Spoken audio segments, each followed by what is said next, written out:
In this video, you'll learn how to remove a team member in AsanA.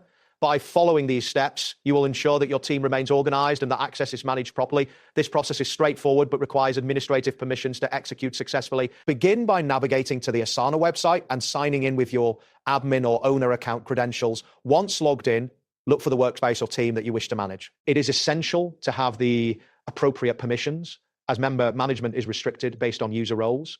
This restriction helps to maintain security and prevent or next locate the settings for your team or workspace.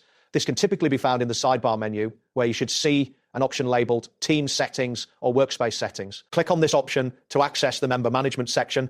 Once the settings page loads, you will see a list of current team members displayed on the screen. After that, scroll through the member list to find the individual you wish to remove.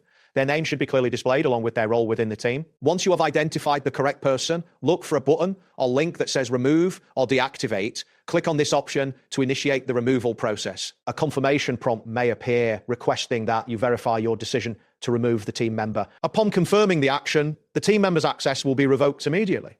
It is important to note that this action cannot be undone without re-inviting the member. Once the removal is complete, you should assess any task or projects that the removed member was responsible for. Check to see what assignments need to be reassigned to ensure that ongoing work is not disrupted. Finally, review the tasks previously assigned to the removed member and reassign them to active teammates. This can involve updating project ownership as necessary. By doing this, you help maintain continuity within your team's workflow and ensure that all responsibilities are covered.